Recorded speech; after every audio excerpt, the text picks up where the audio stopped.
The Barbados budget criticized by one of the architects of the ruling party's election manifesto. That's our top story in Caribbean Newsline for Tuesday, June 12.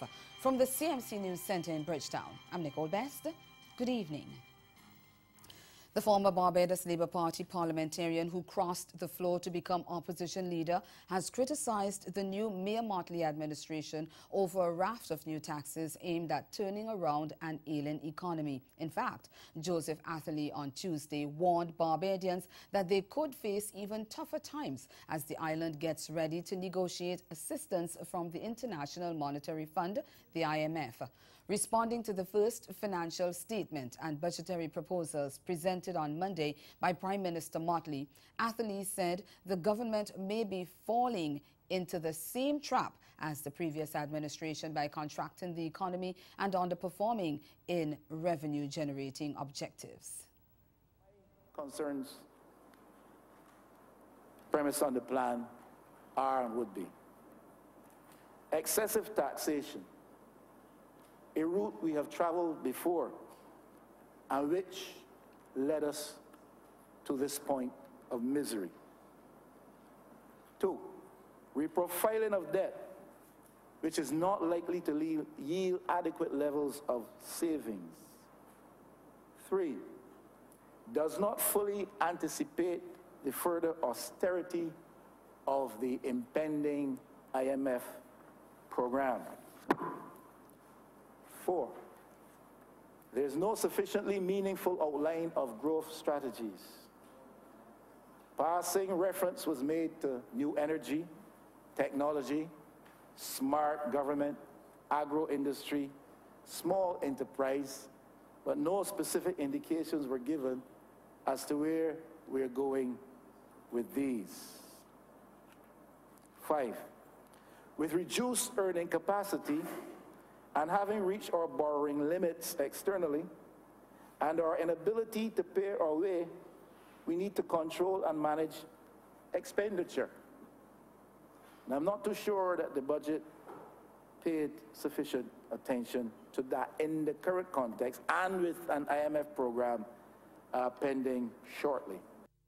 The opposition leader was critical of the airline travel and tourism development fee, which will be attached to travelers leaving the island. He says the new taxes would make Barbados a very expensive destination since, for example, it would be much easier to reach Miami than to get to Antigua. Atherley also lamented the decision by the new government to introduce new value-added tax rates for hotel accommodation. And while he supported the increase in wages and salaries for public servants, he said the tax measures announced by Motley would erode most, if not all, of the benefits.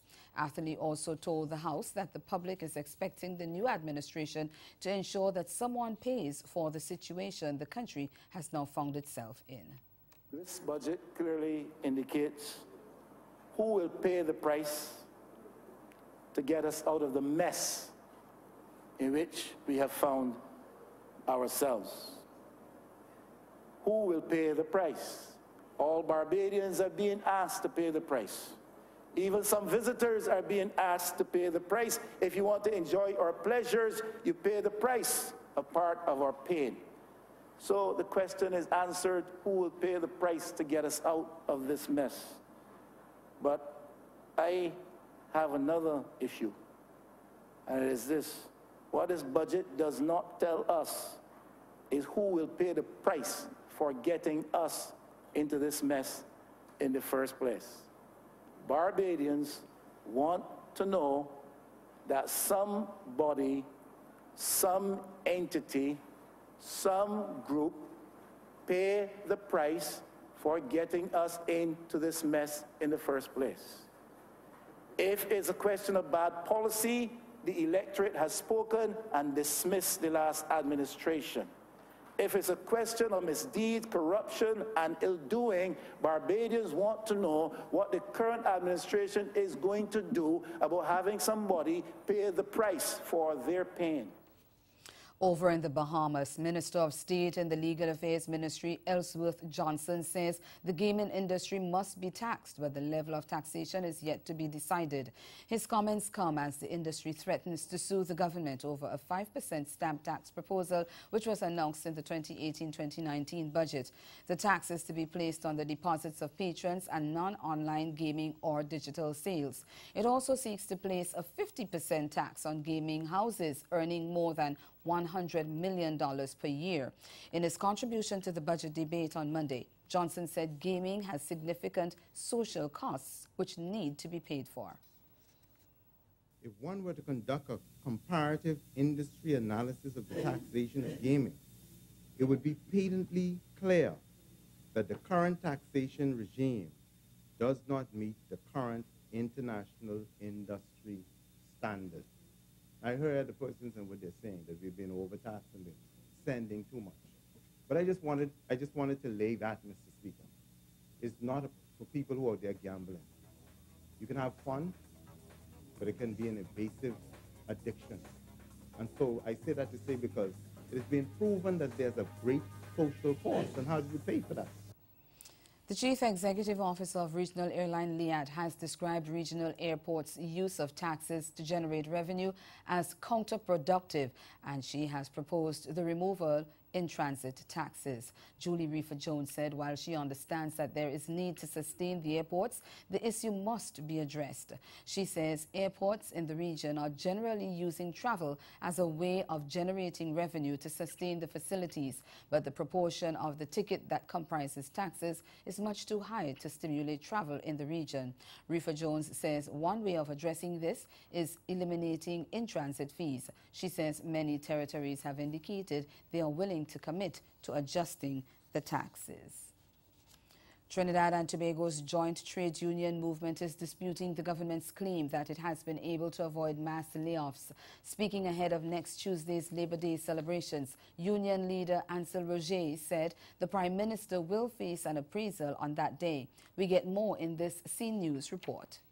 Describing the country as being in a crisis, JTM leader Ansel Roger says on top of the list of issues that concern the joint trade union movement is the rampant crime. He says Prime Minister Dr. Keith Rowley seems incapable of dealing with the issue and must face an appraisal on June 19th. Never before have we witnessed in the country somebody who yearned for a job like that. I mean, the man make application for that job in every part of the country. He was saying he want the job. He want the job, he's fit for the job, he's ready for the job. Well, we will bear out the facts come Labor Day. He says, contrary to what the government is saying, jobs have been lost since they took office in 2015. Thousands of workers have lost their jobs. They are now on the breadline since this government came into office.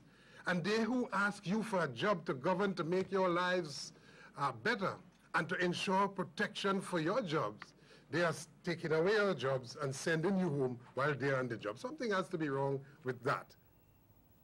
Over in Jamaica, lawyers representing the Independent Commission of Investigations, INDECOM, began submissions on Monday before the appeal court in their application for leave to take their dispute with the Police Federation to the UK-based Privy Council.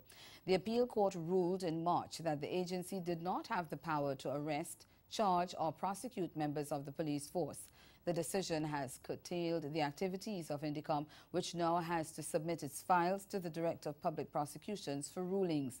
The court is being asked to determine the extent of the entity's powers. We get the details in this TVJ News report. The court ruled in March that the Independent Commission of Investigations, INDECOM, did not have the power to arrest, charge or prosecute members of the police force. The decision has curtailed the activities of INDECOM, which now has to submit its files to the Director of Public Prosecutions for rulings. In making submissions on Monday, INDECOM Commissioner Terence Williams told the three-member panel of judges that the agency wants the law lords to settle the issue of whether he and his investigators have the power to arrest and charge under the INDECOM Act. He acknowledged that under the current statute, INDECOM does not have the power to prosecute. Mr. Williams further argued that he wants the Privy Council to settle the question of whether Indicom can go beyond its investigative authority. Indicom has applied to the appeal court to stay its judgment until the matter is settled by the Privy Council. However, this request is being vigorously opposed by the Police Federation. Lawyers for the Federation argued that while they agree that the Constitution gives Indicom the right to apply to the Privy Council, they will challenge the application for the stay. And still to come in Caribbean Newsline, an oil giant begins development drilling offshore Guyana. Stay with us. There's more news after the break.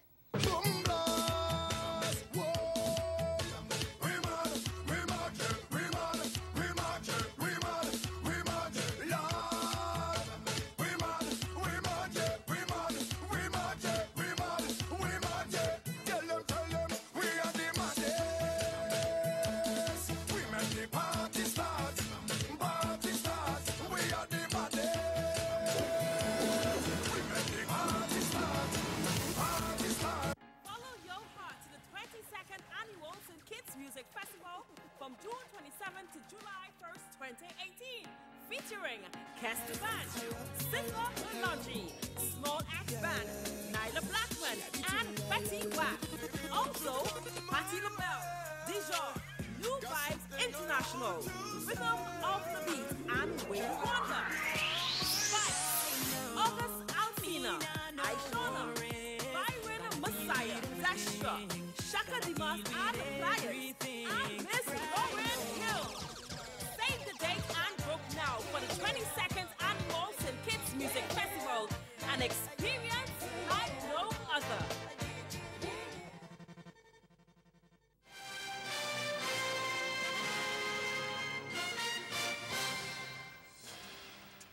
Oil giant ExxonMobil says it has started development drilling offshore Guyana in preparation to begin oil production by 2020.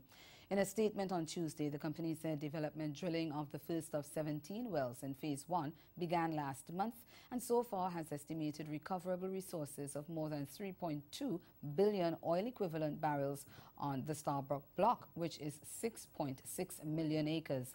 President of ExxonMobil, Liam Mallon, says that in less than 5 years, the company is well on its way to producing oil, and he says that is well ahead of industry average for similar projects. Meanwhile, opposition leader Barra Jagdeo says he's not satisfied with the level of cooperation he has received from ExxonMobil. He complained that the briefing sessions he has had with the company are inadequate, and he says that in response to many of his queries, the company has referred him to the government. But the company maintains that it is satisfied it has been sharing information with both government and opposition. We get more in this report from Royden James of HGP TV. Mr. Jagdeo says that since he took over as opposition leader, he has only met with the oil company to be briefed a mere 3 times. That's 3 times in 3 years. He contends that's not how it should be. On Thursday, the opposition leader, responding to questions by the media, said that whenever he is briefed by ExxonMobil and asks certain questions, he is not provided with satisfactory answers, or the company would direct him to the government for answers. And when I asked ExxonMobil about the signing bonus, I did ask about the signing bonus. They said, I have to get that from the government of Ghana. That was the last time I think I met them. ExxonMobil was asked for an explanation, and according to head of the company's local government and public affairs, Kimberly Brasington, the opposition leader has been kept in the loop by the company. We are engaging with all of our stakeholders, right? So government and then opposition, the people, the community leaders. And so we do try very hard to keep the opposition informed, just as we do the current government. That's really important to us. We are committed to doing that, to talk with both the opposition and the current government, and also the Parliamentary Sectoral Committee on Natural Resources, which you know is made up opposition and cabinet members. Mr. Jagdeo said he has critical questions that must be answered since the company's presence here has to do with the national patrimony. Because when we come to a meeting, I'm not a dodo. So like, one time they brought in a big team. I think that was the second time, and I asked about whether the feasibility study has been looked at, whether it's wise to pump any of the gas into the wells to sustain production. Because I asked, have we studied whether the value in terms of incremental oil that we can get from pumping the gas that we discovered into the wells? However, the ExxonMobil spokesperson maintains that information is readily available about the company's operations. All I can say is that we'll commit to make information available to anybody who wants it, including government and opposition. A meteorologist in Grenada says another plume of Sahara dust is expected to settle over the islands in a matter of days. The region is already experiencing the first wave of the dust particles, which started over a week ago.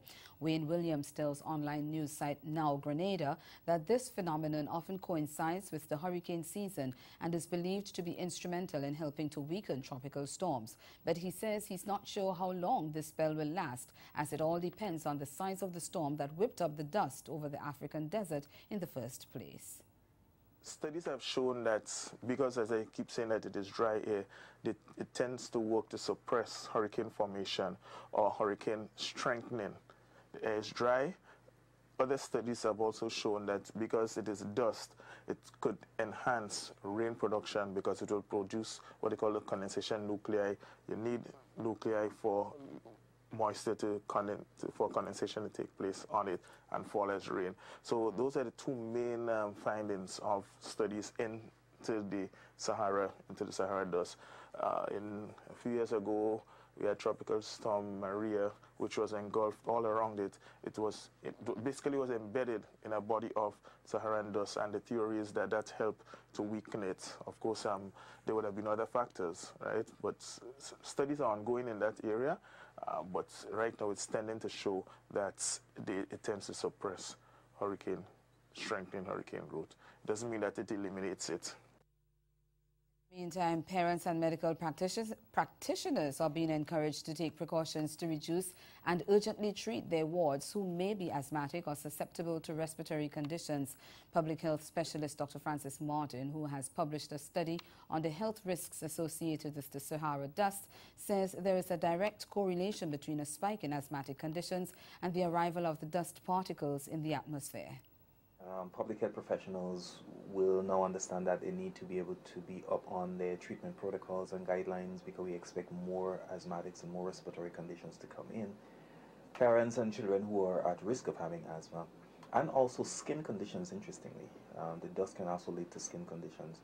Then, at those times you need to pay more attention to your child's nutrition, first of all, so that the child eats the types of food that encourages a good immune response, the bright-colored foods, I mean. Ensuring that the child remains warm and dry, not as wet as that could trigger an asthma attack. And for the skin conditions, wearing longer clothing to protect the skin from the environmental conditions. And ahead in Newsline Sport, Haiti loses out on a place in the 2018 FIFA Under-17 Women's World Cup. Stay with us. Sport is next.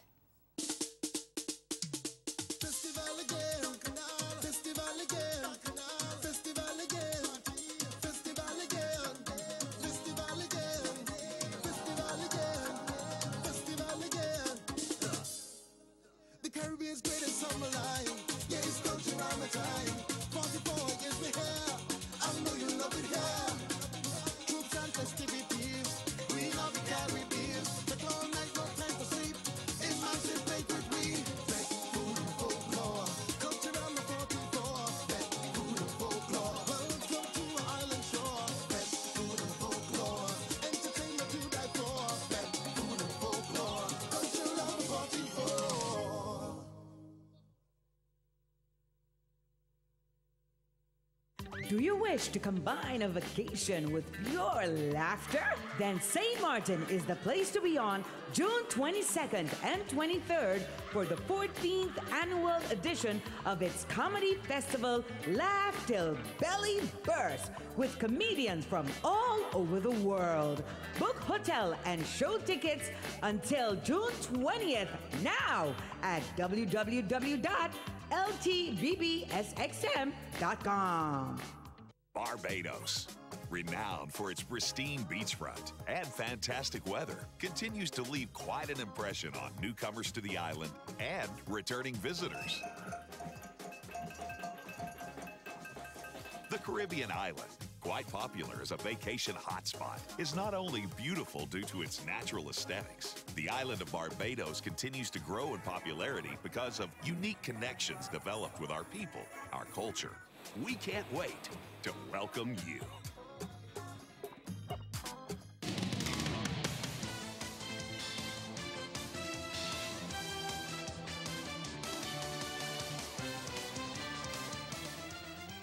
Haiti will not have a place in the 2018 FIFA Under-17 Women's World Cup. The Caribbean side lost out on their chance after a 2-1 loss to Canada at the CONCACAF Women's Under-17 Championship in Florida on Tuesday morning.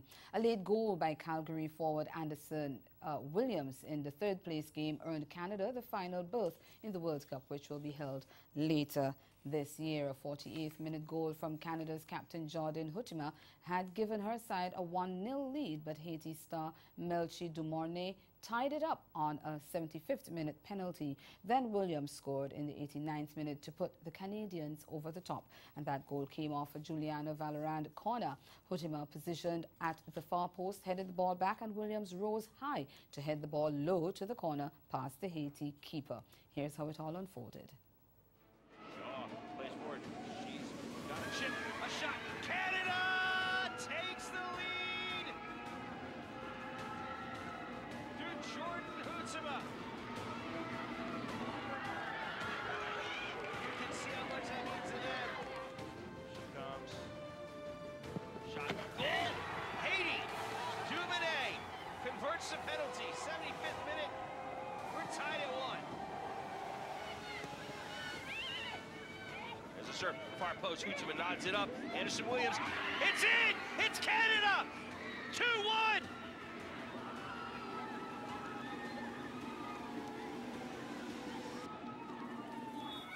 that's it! Canada!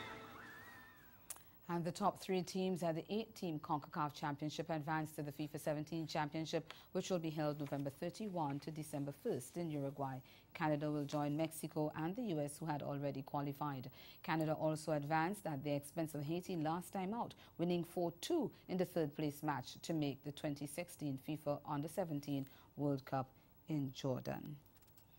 Staying with football, President of the Barbados Football Association, Randy Harris, is the new Vice President of the regional governing body for the sport, CONCACAF, as well as head of the Caribbean Football Union, the CFU.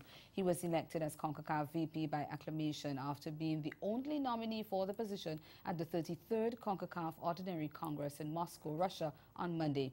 Harris will serve in that position for 2 years, but he had to go up against U.S. Virgin Islands Soccer Federation's chief, Frederick, in the race for the CFU presidency. Harris easily defeated Frederick 27-3 and will serve in the position for the next 4 years.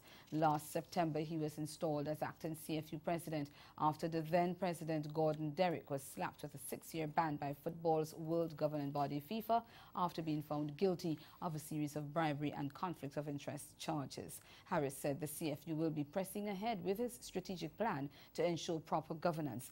That plan was put together by the Football Union's board with some help from CONCACAF, and Harris said the CFU will stick to that plan in trying to develop proper governance and integrity for the organization. He added that the football body is also looking to assist member associations with development in all areas, including finance, general administration, and the game itself.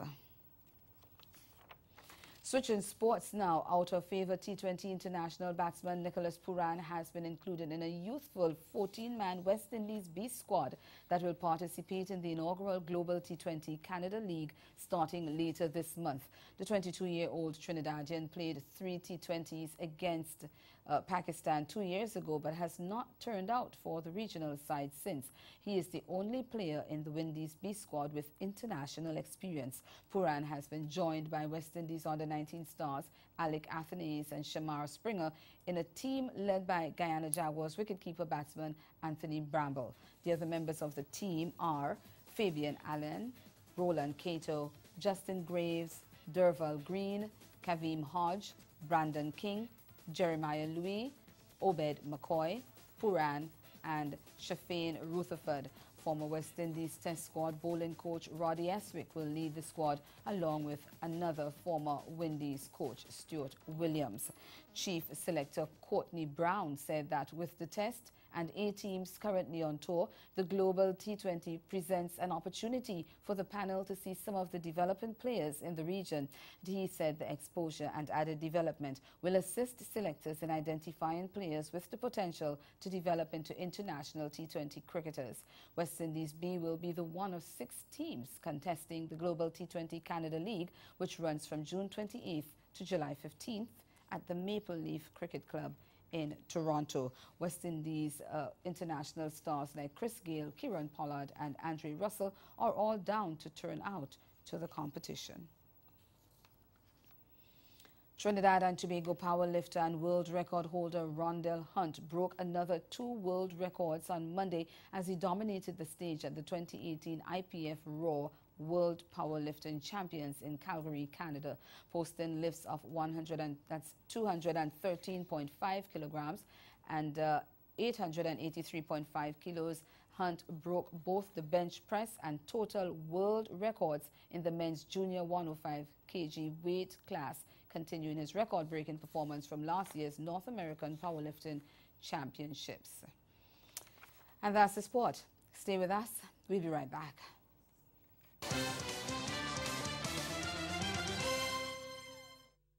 Follow your heart to the 22nd Annual St. Kitts Music Festival from June 27th to July 1st, 2018, featuring Kester Band, Sifa Mulonji, Small Axe Band, Nyla Blackman, and Betty Wack. Also, Patti LaBelle, Dijon, New Vibes International, Rhythm of the Beat, and Wayne Wonder. August Alcina, Aishona, Byron Messiah, Dasha, Shaka Dimas, and Pliers, and Miss Lauren Hill. Save the date and book now for the 22nd Annual St. Kitts Music Festival, an experience like no other.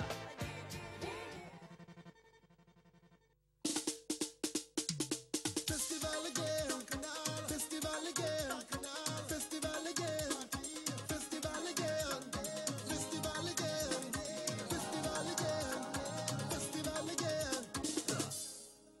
Caribbean's greatest summer line. Yeah, it's culture around my time. 44 years we here. I know you love it here. Troops and festivities. We love the Caribbean. The long night, no time for sleep. Emancipate with we. Back food and folklore.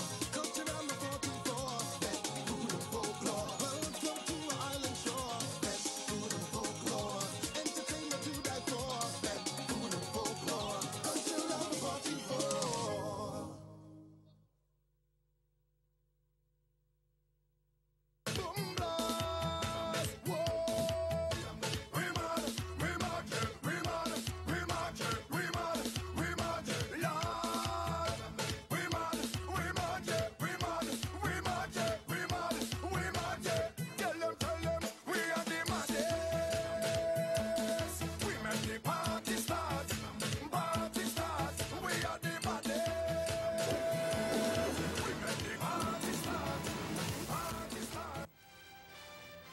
Again, the major developments of this day: the former Barbados Labour Party parliamentarian who crossed the floor to become the opposition leader has criticized the new Mia Mottley administration over a raft of tax measures aimed at turning around an ailing economy. And in sport, Haiti loses out on a place in the 2018 FIFA Under-17 Women's World Cup after going down to Canada 2-1.